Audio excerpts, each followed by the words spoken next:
tema ao Senhor. Então, na lição de número 13, é a última lição deste livro Juvenis, Bons Conselhos, vai estar trazendo a ideia que ela vai estar trazendo no início, que é temor ao Senhor. O temor ao Senhor é o princípio do saber, é o princípio da sabedoria, é o princípio da ciência. Para eu conhecer sobre Deus, primeiramente preciso temê-lo.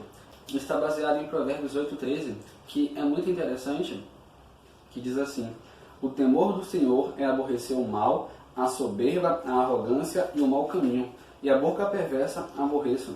Em outras palavras, temer a Deus é odiar e aborrecer tudo aquilo que não agrada a Ele.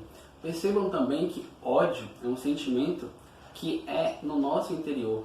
Ninguém vai saber que eu odeio ninguém se eu não expressar de alguma forma, mas Deus sabe. Assim como ninguém tem como saber que eu amo ninguém se eu não expressar. O amor está em mim, o sentimento está em mim, mas as pessoas só têm como saber se eu expressar. Então entenda que tudo com Jesus começa no nosso interior, porque Ele é o único que conhece o nosso interior. Então o que você faz quando está sozinho demonstra se você tem temor ou não a Deus. E aqui nós vamos ver que o temor a Deus ele vai nos ajudar na vida como um cristão, vai nos ajudar na vida de maneira geral. A questão de que logo no tópico 1, que vai trazer o que é que significa então temor ao Senhor. Muitas pessoas ainda não conseguem entender. E temor ao Senhor, quando nós botamos lá no dicionário temer da ideia de medo, temer da ideia de ter um receio de um mal que vai vir, de um perigo. Ou seja, temer é você, tipo um leão, você vê um leão, você sabe que o leão pode te matar, então você não vai ser mais um leão. Mas aí a lição pergunta: será que eu devo ter medo de Deus?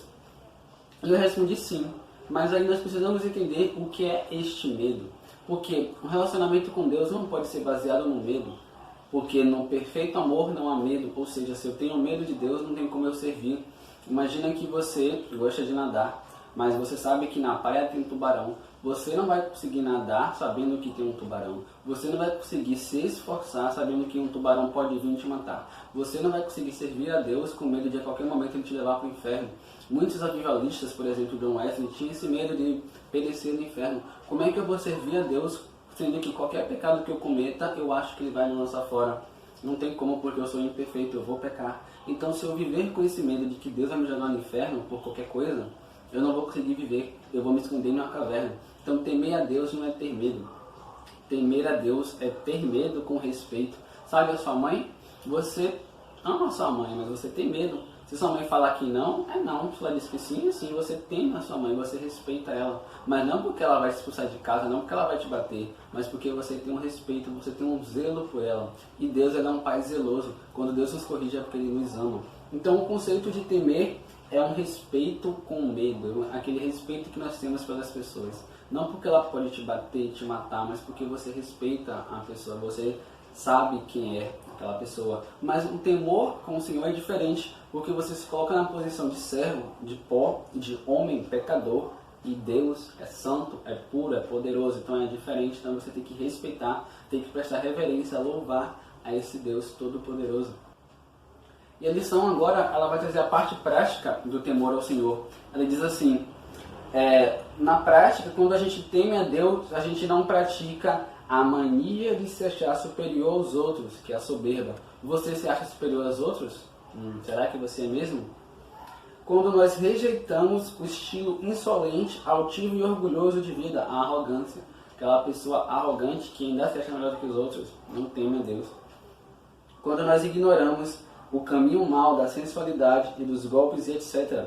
Quando nós evitamos falar mal dos outros, isso é temer a Deus. É você se afastar e você não praticar coisas que desagradam a Deus e você ter ódio, você não gostar disso.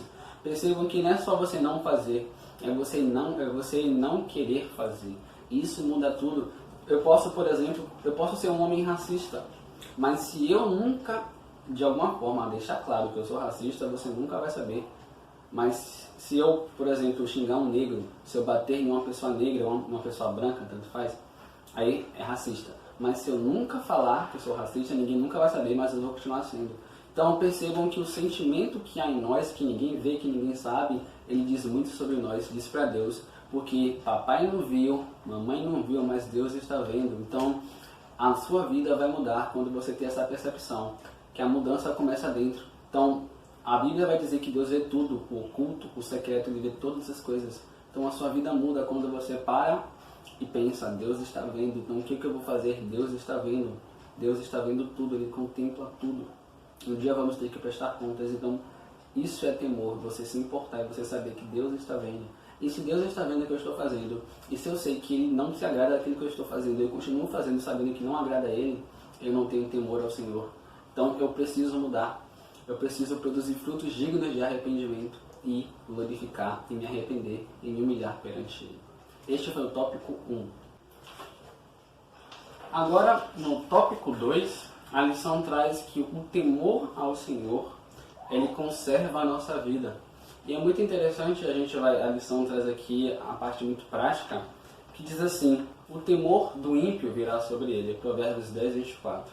Perceba que o temor do ímpio não é um medo do ímpio, é eu tendo medo do homem.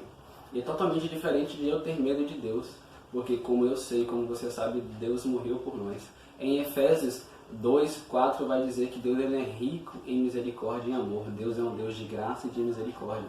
Ninguém vai ter medo de um homem, de um Deus bom e amoroso. A gente tem medo daquele homem que não tem misericórdia de nós. Na Bíblia vai contar a história de Davi. Deus prometeu que o povo de Israel seria numeroso. Davi não acreditou e quis contar o povo. Então Deus, isso é um pecado. Eu vou deixar você escolher qual é a punição.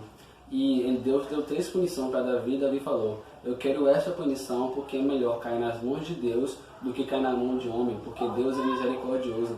E Deus então envia um anjo e morre 70 mil pessoas aproximadamente como punição. Aí quando o anjo ia destruir Jerusalém, Deus fala, pare, já tá bom. Deus é um Deus misericordioso. Então o ímpio não vai temer esse Deus que é misericordioso e que morreu por ele. Vai temer outro homem, porque o homem não tem misericórdia não, o homem vai matar mesmo, é cruel. E nós vemos que o mundo é cruel, o homem é cruel. Então é muito interessante que a gente estando em Jesus, nós já achamos graça, porque eu sei, você sabe que eu não sou perfeito, você não é perfeito.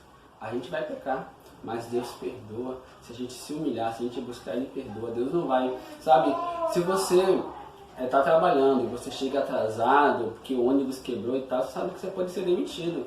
Se você pisa no pé de uma pessoa, você sabe que essa pessoa pode te matar, mas Deus, Ele trata. Deus não é um Deus que joga fora não, Deus trata, como Deus tratou Pedro, como Deus tratou Davi, como Deus também tratou Judas, mesmo sendo Judas um pecador, um traidor.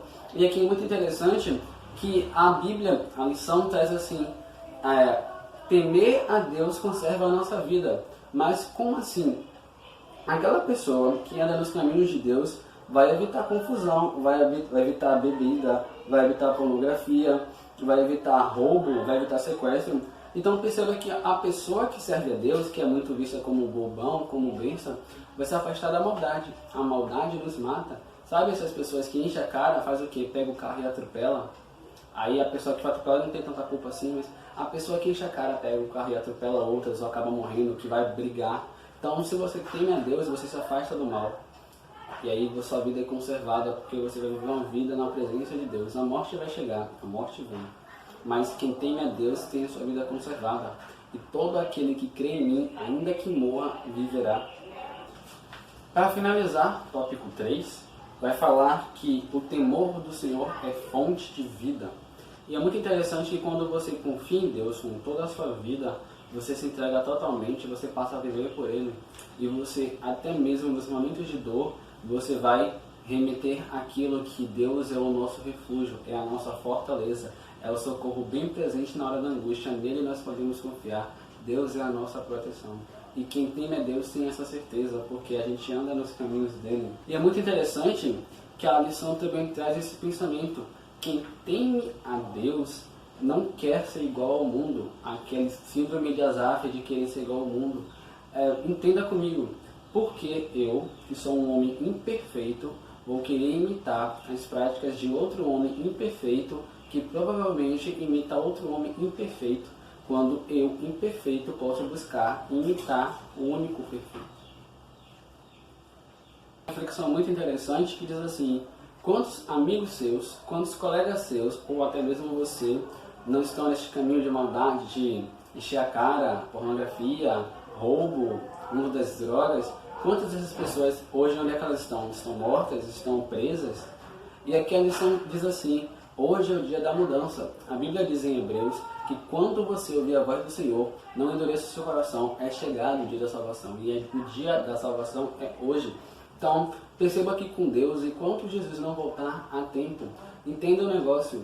Enquanto Jesus existir, há esperança. E Jesus é imortal. Então, enquanto Jesus não voltar para buscar a sua igreja, ainda dá tempo de você se arrepender, de você buscar Deus. Então comece hoje, se arrependa hoje, busque hoje. A conversão é a mudança de direção. Há tempo para que a gente venha buscar Deus, e Deus está de braços abertos para nos aceitar como nós somos, para nos moldar. Entenda que você não tem que parar de beber para ir, você não tem que parar de fumar para ir, você vai para parar de beber. A cura é Ele, você não tem que se curar para ir, você vai e é curado, Ele é a cura. Não adianta você tentar ser uma pessoa perfeita para ir, você vai para ser perfeito, entre aspas. Então a mudança é nele. Jesus diz: vinde a mim todos e eu vou te aliviar. Então busque a Deus do jeito que você está agora e deixa que Ele faz a mudança. A mudança é provocada por Ele, Ele é a mudança. Então não pense em mudar para ir, vá e mude.